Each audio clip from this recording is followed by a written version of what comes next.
Welcome to Current Affairs. My name is Nathan Robinson. I am the editor-in-chief of Current Affairs magazine. I am joined today by the legendary political cartoonist Ted Rall. He is a former Pulitzer Prize finalist, former president of the Association of American Editorial Cartoonists, one of the most prolific cartoonists on the left, and author of a number of books, including the new book, What's Left? And here we go, which was just published yesterday. And also a contributor. This is the part of your resume I never understand. A regular contributor to the Wall Street Journal somehow. Yeah, I'm a resident leftist on the op-ed page, the very conservative op-ed page. How did they let you in? This is what I've always, every time, because I take the Wall Street Journal, I read it every morning. I open the op-ed page so that I can get angry at something to fire me up for the day. This is my morning ritual. And then suddenly I see your name pop up from time to time. Yeah, it's very strange. Well, it's like all things related to publishing. It's a personal relationship with the editor. I met the editor, my editor and I feuded online. And it got really ugly. And at one point, we ran into each other in public, and we just hit it off. We went out browsing and drinking. And nice. Even though we hate each other's politics, we became so we became friends. Wow. And so he's willing to take my stuff now. You are, I have to say, a breath of fresh air on the Wall Street Journal op-ed page whenever you do pop up in there. Thank you. But let's talk about what's left, because this book is, this book is really impressive because and really necessary for the moment, because what you've done here is you've put together and just before I make people sound like this is going to be dry, it is filled with your cartoons, so they will get to see a lot of your very funny cartoons. But what it is essentially is a kind of manifesto and explanation of left-wing politics for our year, for 2025. Why we need the left, what it actually means to be on the left, what the kind of policies that we as leftists should support. Like, it really helps us think through what leftism can contribute to our moment. So I've given my little summary of what I take the book to be, but why don't you tell us a little bit about what you're intending to do with this book? Look, obviously, if I could snap my fingers and get us to the emancipation of all human beings so they were all equal, living equal lives with dignity, I would do that. But, to get there, we're going to need, we're like at the very beginning of that road. We need an organized left-wing political party, or two or three of them. We need a grassroots organization, or 15 or 100 of them. And we need to, when you hear, for example, online calls for a national consumer boycott, and then it fizzles. Well, it's not because there isn't anger, but there's no organization. You're not going to pull. It's just simply a matter of coordinating.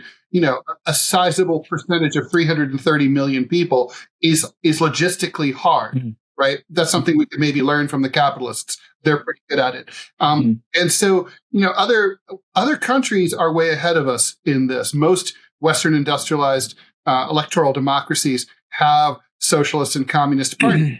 I'm a dual citizen of the U.S. and France. When France has an election, the French consulate here in New York mails me, and I presume everyone else, a giant sheaf of propaganda from each political party running in that election. There's typically about 6 communist parties running in the French election. Yeah. That's not unusual, and that's the case in places like Belgium and Holland, Italy, Germany. So why not? Why can't we do it here? Well, because the left has been ruthlessly crushed, not just by the Republicans, but by the Democratic Party as well.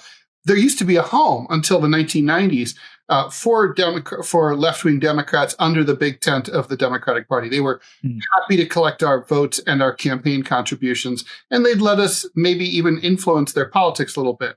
But starting with Bill Clinton, the party was purged. And, I don't need to tell the whole Bernie Sanders story. Right. Everyone knows it. but that's just it's the latest example. I mean, the roadkill of progressives who tried to move the party a little bit to the left goes back to people like Ted Kennedy, Howard Dean, Jesse Jackson, John Edwards in 2008. It goes on and on. There's no room for anything to the left of corporatist liberalism inside the Democratic Party.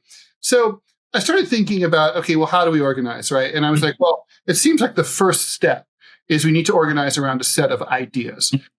And we have to say, okay, these are a list of demands that and historically, what have left-wing parties done when they were trying in a pre-revolutionary situation? They worked within the electoral system and they made demands that the powers that be, that the ruling elites could have granted had they wanted to. But they chose not to. And this exercise was not an exercise in futility.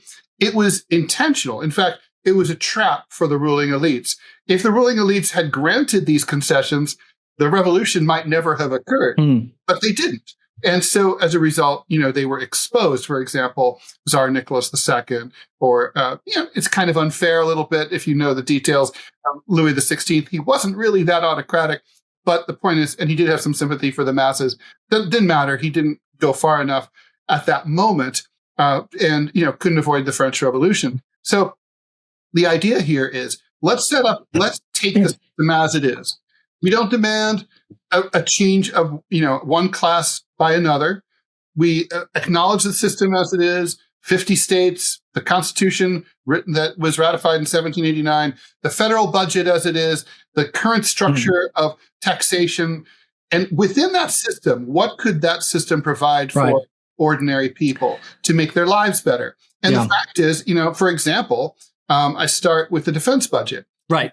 Yeah, I want to get into the proposals in a minute. Sure. And so, what you've done here is you've got combined radical politics with a realistic program. I think people who might only have seen your cartoons will be very surprised by what a densely end-noted and scholarly work of political thought this is, because you've clearly spent a great deal.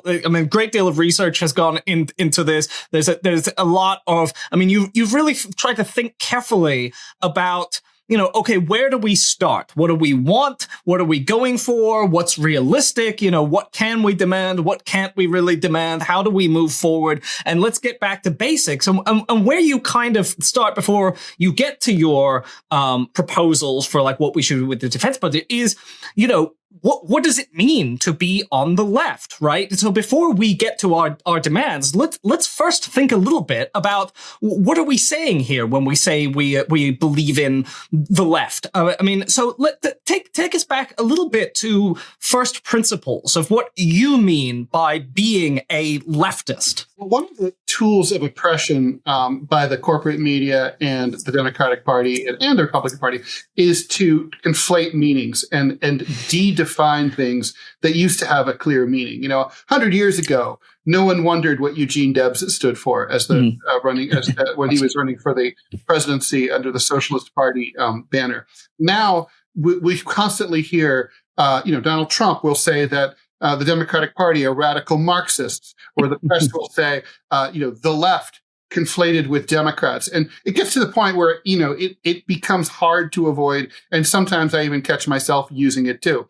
So it's important to say, okay, look, there's the Democratic Party is not a left-wing party. It is not a leftist party. There are many strains of leftism. There's left libertarianism, left anarchism, socialism, communism, and I can go on and on. But the one thing that they all have in common is that they assume that as an individual who is a human being living in a wealthy society, you have certain rights. And we can argue about what your rights are, but those rights, at minimum for a leftist, will include things like the right to shelter, clean water, food, healthcare, and other things like people can argue education, higher education, transportation. We can talk about those things, and people will argue about them, and that's great because that's what politics is arguing about what's right. But basically, you don't have to earn those things. In other words, you don't have to have worked hard and saved money. And then in order to be treated for a tumor when you get cancer. You're just because you can be a lazy, shiftless wank and sit home on your sofa and you still get treated for cancer because you're a human being and you're in our society and we care about everybody. That's the left. Now, the right is, they basically sublimate the right of the privileges and the rights of the individual to those of the collective. So for the collective whole. So for example, and they like to sort of say that like the left is statist, and they conflate it because of things like the Soviet experience and the Maoist experience and so on. But those were those were authoritarian regimes that had leftist trappings. They were not leftist societies, they weren't following leftist principles and they violated them in many ways. So basically, if you think of communism, total equality is an extreme ideology of the far left. Fascism, in which the individual is sublimated to the state and the military, and individual rights are not as important as what you can contribute and follow orders unquestioningly. If you're an individualist, which as Americans, that's in our DNA.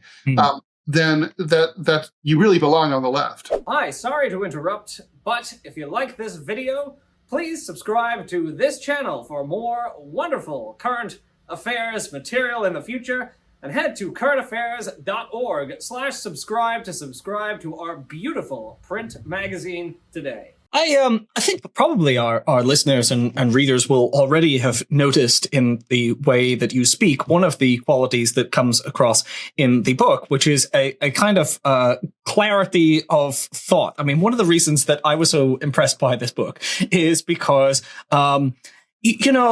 sometimes we on the left are not the clearest writers. Karl Marx kind of set the precedent with Capital, which is infamously dense and difficult to read, and totally impenetrable. We're kind of known for having the French theorists and all that. And one of the nice things about this book, is it's such a bracing kind of, as I was reading, it's like taking a bath intellectually. It's just a very nice kind of like, everything is stated so clearly. So maybe you could say a little bit about how we on the left should communicate with people, because you've thought a lot about, and one of, in your cartooning, it's an effort to simplify and convey ideas in a way that is accessible to the majority of people. Yeah, no, and look, it's a struggle. Don't get me wrong. I have messed up many times in trying to, to speak to the people, right? So, I mentioned that I'm half French, half American, right?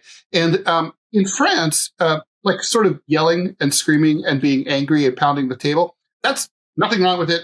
That's totally, you're just passionate. But, the American culture is far more laconic and, John Wayne-ish everywhere.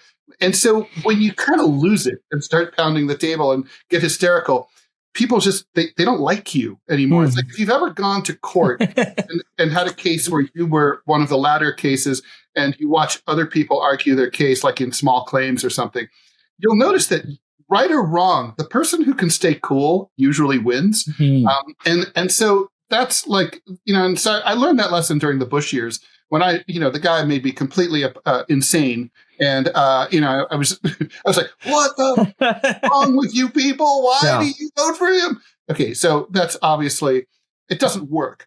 And, so you have to meet people where they are and deal with the country, to paraphrase Donald Rumsfeld, you go to revolution with the masses that you have, not the masses you wish you had.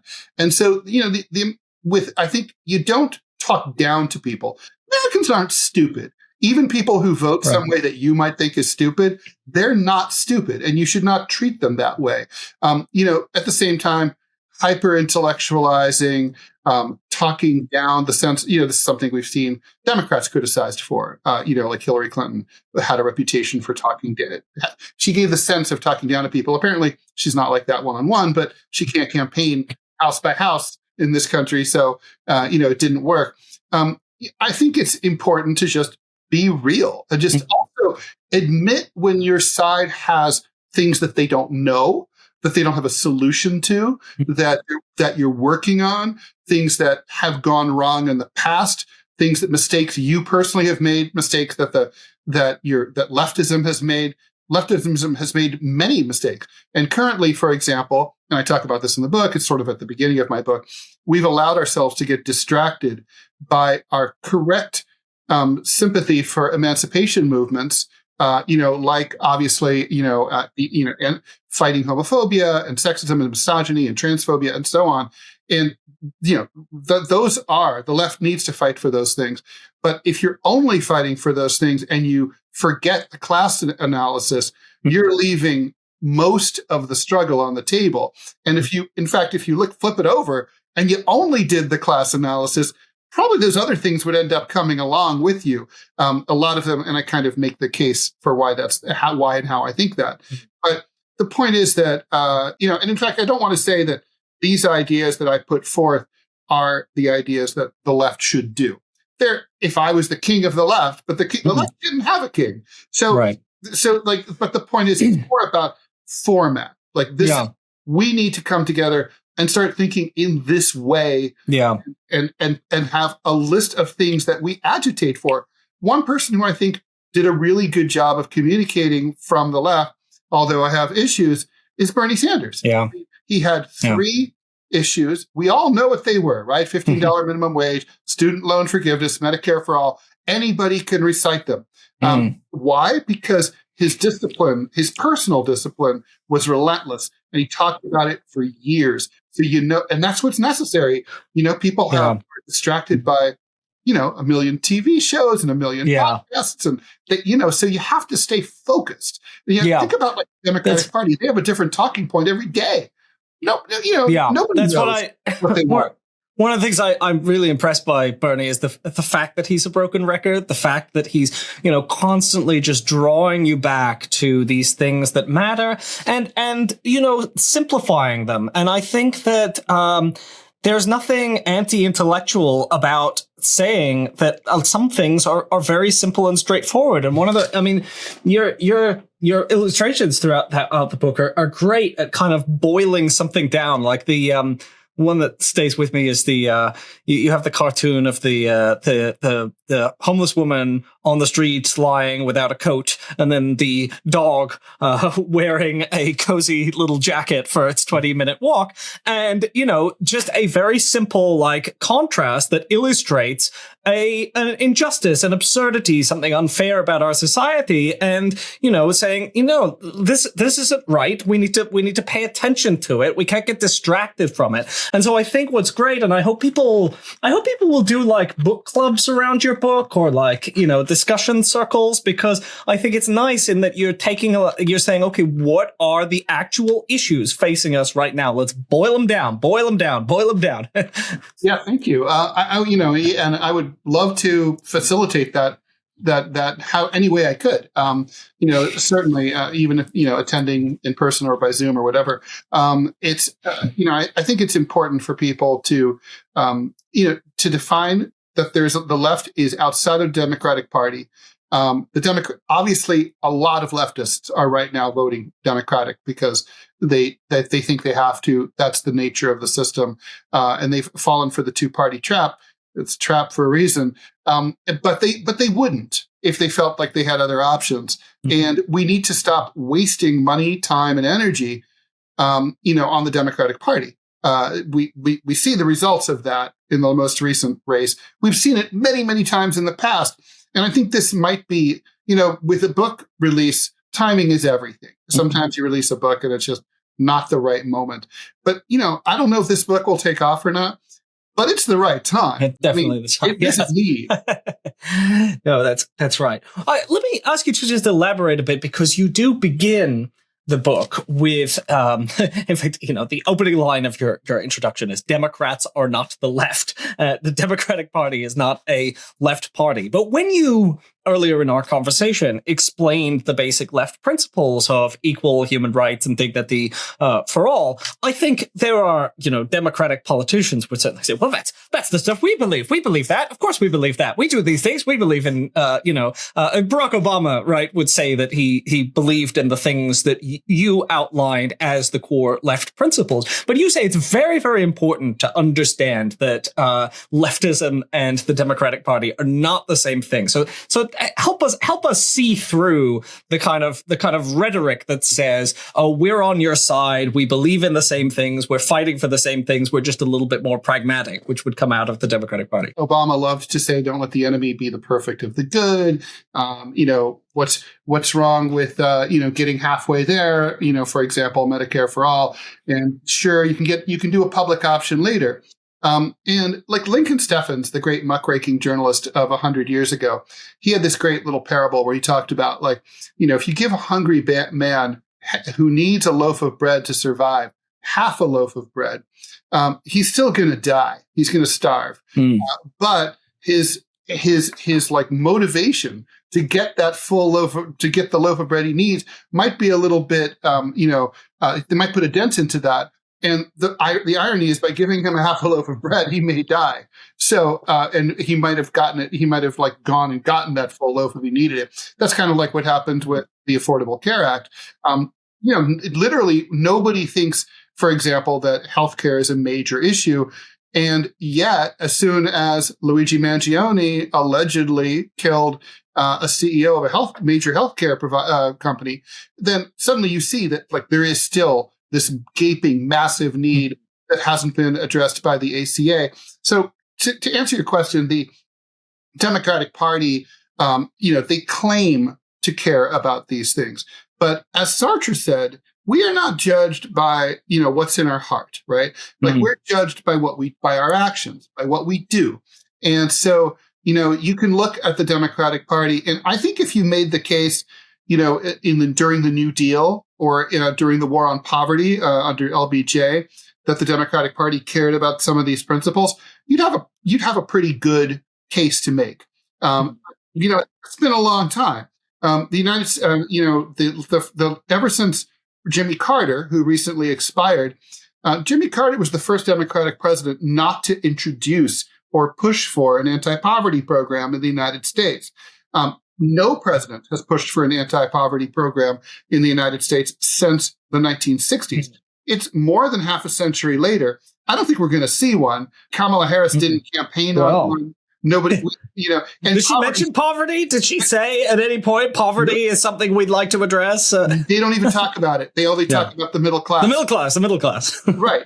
And nothing wrong with helping the middle class at all, but poverty is, I think the main thing that middle class people worry about is falling into poverty. Right. So, poverty does really matter for them too. And if you push up wages at the low end, you're going to push up wages on all the way up the ladder. So it's really important, I think, to stay focused on what have the Democrats actually tried for. Minimum wage was barely increased by Obama. It's been $7.25 an hour federally since 2009. There's been no serious attempt to increase it. Bernie Sanders is currently on the road with AOC, saying that he'd like to see $17 an hour. Okay, well, the thing is, that's what I mean about incrementalism will kill you, right? So the minimum wage in 1970, if that rate had increased just with the official U.S. Bureau of Labor Statistics inflation rate, which is way lower than the real rate that we actually pay. But if you just adjusted the minimum wage since 1970, it would currently be just shy of $30 an hour. And it's you can just put it into one of those inflation adjustment calculator websites, and you'll find it yourself. Now, during that time, also the American worker has become more than twice as productive per worker, which means due to improvements in technology and so on.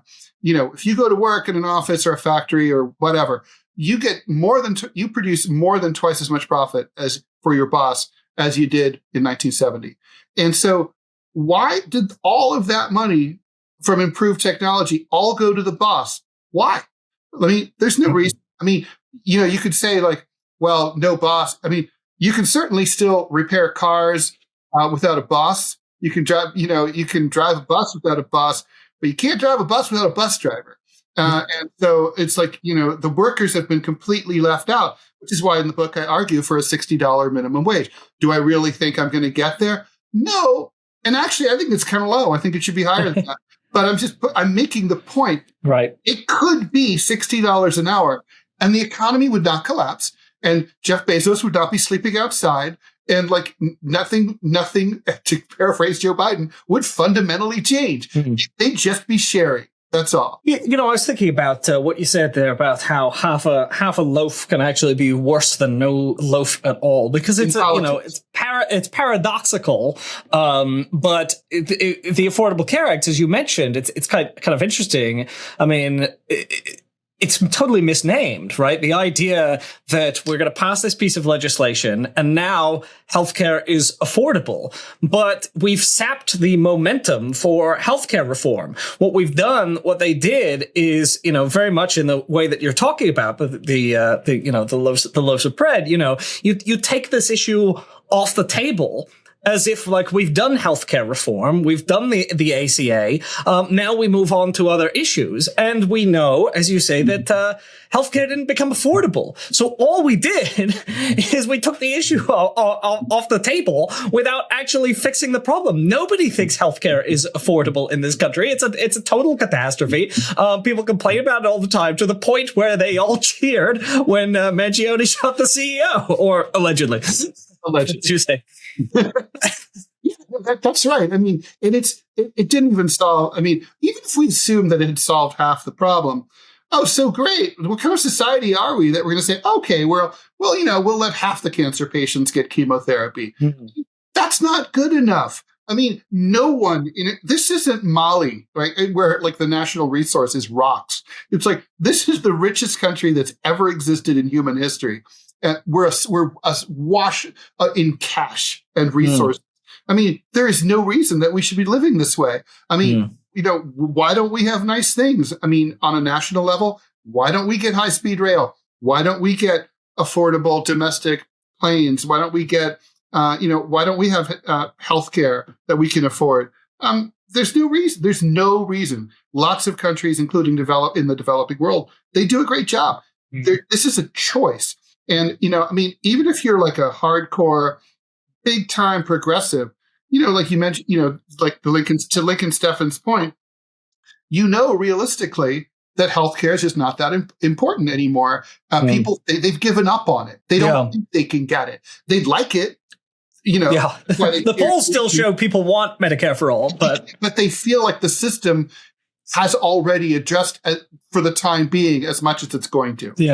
Yeah, no, that's right. Let's talk about some of the other things that you have identified as left priorities in your book, because as we said, you get us to first principles. You think about like what should guide our thinking about how the world ought to be changed, how our country ought to be changed, and then you make these specific recommendations. So you've mentioned a few of them there, which is drastically increasing the minimum wage, introducing a genuine single-payer healthcare system that covers everyone and makes healthcare free at the point of use. So what else, as you were thinking about what the core realistic left priorities should be, did you kind of come to the conclusion we can go for? Well, like, for example, why did Willie Sutton rob banks? Supposedly, he said it's where the money is. So I decided to go where the money is the defense budget, right? So it's also very funny that we're talking about this today. Now that Trump has just announced his latest budget proposal, he wants to slash all non-defense spending by about 23%, and then massively hike the defense budget up to an official $1 trillion a year. It's currently like about $860 billion a year. And it's going to go. And the thing is, the real defense budget as it is right now is actually closer to 1.6 trillion, because that includes interest on the debt for old wars. We just celebrated the victory of the Vietnamese liberation armies over the imperialist dogs in South Vietnam on April 30th, a couple of days ago. And so 50 years ago, when that happened, they accrued a lot of debt. billions of dollars in debt, right? And according to most scholars, about $1 trillion. Anyway, we're still paying interest on that crap. And, it's so that all counts toward defense. If we stop fighting stupid wars, these are debts we're not going to accrue in the future. So $1.6 trillion a year, right? Like, what could we do with that? And I wanted to sort of say, let's start with the baseline of how much does it cost really to, defend the United States? Let's just say we're not going to be like Greenland, which relies on Denmark for defense, although these days they might be rethinking that. So we want to have a real like European style, military defense. So on the off chance that the Canadians get spicy and decide to invade, we can repel their armies, right? Well, Brazil's about the same size as the United States, and they have borders are actually much more challenging than ours. They have border disputes with several of their neighbors. The terrain is much rougher than ours. And they have, we only have 2 friendly allies on our borders. Well, they were friendly until until last month. Yeah, exactly. But it's pretty easy. Anyway, they only spend $20 billion a year, and they have a robust military. So if you just say, okay, all right, well, we'll start with that baseline. That's probably too much, really. But let's just start at that baseline. So right there, you can take 95% of the entire military budget and eliminate it and just scoop. Now, again, this is what I mean about Democrats. Bernie Sanders off and on has proposed a 10% reduction in military spending. That's as far as he's ever been willing to go. It's what I mean. It's like, really, Chalmers Johnson, the great theorist who wrote, he's famous for inventing the term blowback about the CIA. But he wrote, his last book was about empire. And I knew him. And I remember he told me this hilarious story. He called the Pentagon and said, hey, can you get me a list of all the military bases that the U.S. has all over the world? And they were like, we don't have that. Well, can you tell me how many there are? I'm afraid we're not really sure. You don't know how many bases you have. It's like, no, like, care to estimate? Somewhere between 800 and 1,200. Like, wow. So, overextended much? Ancient Rome? Wait, here's a question I have for you, Ted, because I always wondered this. What do most of those people do all day? Good question. Like, if you're you're on base and it's not in an active war zone, like, what are you doing? I think Match and a lot of those kind of movies are very accurate. There's a lot of fucking around and not doing much. I mean, like, I did go to a military base in 2010 that was in an active war zone in Afghanistan. Yeah. It was in central Afghanistan in Gore province. It was a Lithuanian NATO base. NATO gave each NATO member partner in Afghanistan had a base, right? So the Brits got one of the good ones in Mazar-e Sharif. Of course, the U.S. got the big monster in Bagram, and so on. So poor Lithuania has Chagcharan. Anyway, so I was told that I could spend the night there. So it turned out not to be true. But I spent about 3 hours on base. And it was like, wow, it's like these people aren't doing anything. They were playing a lot of board games. They were eating a lot. They were playing pool. People realize the percentage of our military budget that is spent paying people to play board games. Because we have so many bases domestically, and it's like, there are fighter jets that fly over New Orleans like every day. And I'm like, what do you get in the plane every day and you just do a circuit and you annoy the people of New Orleans and then you come back to just in case China invades. Like, it's wild. No, it's totally wild, right? And it's kind of like, you do have to laugh because it is funny as hell. But it's also like, it's sick, right? Right. We have 770,000 homeless people sleeping on the street right now. Right. That's not even counting the hidden homeless. Millions of people who are like crashing at their friends' and families' houses on the sofa, overstaying their welcome. as they say in Texas, right? Yeah. And like just, and it's like that's like it's a national tragedy, and you have these idiots like like doing absolutely nothing on the ass end of the earth, where they don't even know what they're there for. I went to Bagram, and they had like all the streets were laid out. They all had like 9/11 related themes, like Port Authority Police Way, like Twin Towers Road, and all these murals of like the firefighters saving babies. And I'm like, you do know, like the people who attacked us on 9/11, none of them were from here. None of them, like not one. This wasn't planned here. It's like literally. Well, some of them went to a training camp here. Yeah. So this would be like if you were mad at George W. Bush and you bombed Yale because, he went there. I mean, there is an argument for bombing Yale, but nevertheless, with those military bases, you could maybe house some of the unhoused people. We got so many of these things where people are just sitting around, and we have socialism for the military is often discussed, right? They get the free housing, the free healthcare. True. Yeah, and even then, but then if they get blown up by an IED, then there's they're disposable, right? Right. The VA doesn't really much care about them, right? And it's a horror there too. So it's all just it's a question. That's what this book is about, really. Right. It's about priorities, mainly spending priorities. And right. So for example, you talk about housing. I don't understand why. Okay, so John McCain was asked during his 2008 campaign how many houses he had. Well, he married into a rich family. He wasn't rich himself, but the lady he married was rich. He didn't know how many. He couldn't answer the question how many homes he lived in. How many houses do you and Mrs. McCain have? I think I'll have my staff get to you. I'll try to tell you about that. He's condominiums for their. I'll have them get to you. Okay. I think someone figured out it was about 24. So no one should have 24 houses when a lot of people have no house.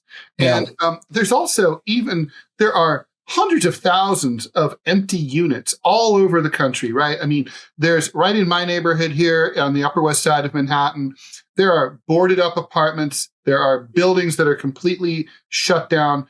And I don't mean like they're being renovated or they're going through probate and it's going to be like in 6 months, they're going to be lived in. I mean, places that have been empty for 30 years. Okay. So it's an eyesore. It's a blight. It's a waste more than most of and the solution that, the real estate development lobby always pushes for is, hey, we need to build more houses. Well, of course, as a cartoonist, I think we need to have more cartoons in the newspaper too. But those, it's like, we don't need those. What we need to do is reuse and rehabilitate the people by rehabilitating the housing. And we can do that. And I point out in the book where the money would come from. We could use eminent domain to seize properties that are just not used. And in my neighborhood, there's a movie theater that's been closed for 20 years. That's covered. It's there's nothing but graffiti on the front door. Take it and turn it into a community theater. It's just it's a waste. Property rights end when you neglect your property. If me as a small time individual, if I parked my crappy car up on blocks on the street, I guarantee you they would take it from me. They'd say like, you can't just leave your crappy car here. If I can't leave my crappy car on the street, how come my landlord can leave my crappy apartment empty upstairs? I don't know. Yeah. I don't understand why. Well, I mean, one of the arguments that you make throughout the book essentially is like we could have a functional country if we wanted. Every time I go to New York City, and I am just really struck by how gross and dilapidated the subway is. I love the New York City subway. I think it's a great achievement in public transit. The fact that you can get around this massive city without a car is so cool. And yet I just go like, you look at stations in other countries, more functional countries, and you're like, they are able to modernize, and we don't seem to be able to do it. There are so many ways in which like Americans just settle for like a bad healthcare system, a bad public education system, bad public transit, like all of these things that are, everyone complains about the number of homeless people in their city. It's like, well, we could fix this problem. Yeah. And it would, and even if you don't care about them as, a good Christian or whatever, they are a blight. They make people feel uncomfortable. They shoplift. They bring down property values by just sleeping outside. It looks bad. So even if you only care about the value of your townhouse in your gentrifying neighborhood, you should want homeless people off the streets and in homes and getting better. It's to everybody's benefit. You mentioned the subway. It's a classic right now. I just observed something hilarious over the weekend. So a bunch of cars on my line, they're old. And they're from, a lot of them are from the 1980s. They were sold to New York by a Japanese company, and they were Japanese-sized seats, right? Not American-sized seats. So the hilarity is people can't sit side by side because Americans are too big. So basically, one person sits astride two seats, one person sits. So basically, about 2/3 as many people are sitting down as should be, right? It's like. But instead of ripping out the seats and starting from scratch or buying new rolling stock, they put in TV ads so that you can't get away from, the attempt to suck money out of your pocket. So it's moving like right in front of you, all over, on the walls, everywhere. There's no escape because after all, that's the capitalist imperative. That's a society that doesn't have its priorities straight. What? Like put in the TVs, but can we have seats, please? Yeah. Well, to conclude here, one of the things that you argue in the book is that we really need to make the case that a left agenda is not fringe. It's not held by the weird 2% of the population who are radical anarchists and want to overthrow everything. That the things that you identify as these priorities can, if we organize around them, attract broad-based majority support. And so let's conclude here with your kind of case that these left ideas are not just good ideas, but they're ideas that you can, in fact, get Americans behind. Because people might argue that America is an inherently conservative country, and it would be very difficult to have a thriving left here. But do you disagree? I do disagree vehemently. I used to think that only in a time of great crisis, like during the Great Depression, would it be possible to push through these, big reforms like Social Security that FDR did. But LBJ didn't have that situation. His economy was very robust when he declared war on poverty, and he started to push those programs and established Medicare and Medicaid as we know them. And so it's the people are out there. The need is there. The need's never been more stark. And just because people are not necessarily voting enough for Bernie Sanders, for example, in the primaries to overcome the DNC with its thumb on the scale, doesn't mean that the people aren't out there. I point to the right? Donald Trump's great political achievement in 2016 was not to take over the GOP. It was to get people who never voted at all to vote in an election for him. And he got millions of people to join his MAGA movement, and they took over the GOP. Similarly, there are millions of left-wingers who do not vote because they don't think either party will do anything for them. They sit at home on their hands. How do I know? Because we have one of the lowest voter turnout rates among all the Western democracies. And all the Western democracies that have low voter turnouts have something in common. They're two-party systems. The ones that have like 80, 90% turnouts have, parliamentary systems with 15, 20, 30 parties, including far left to far right and everything in between. So there's the marketplace of ideas. There's a demand here. You need personalities and you need organizations that can frame these issues and explain why. I don't care, they're going to call it communist. You can slap a hammer and sickle all over it. You got to laugh that off and just stay focused on trying to help people. People are in trouble. They need solutions, and it's not up to them to get interested in us. It's up to us to reach out to them and get them to have a reason to be interested in what we have to say. So I mean, right now, and I sort of I hung a lot of my assumption on this. 40% of Americans tell the Gallup poll year after year after year after year that they have a favorable view of socialism. Now, does that mean 40% of the voters are socialists? No, but it does mean that there is a lot more opening there than people think. Yeah, and that those people would at the very least be receptive to the ideas and proposals that you outline in this book and to the analysis of the situation.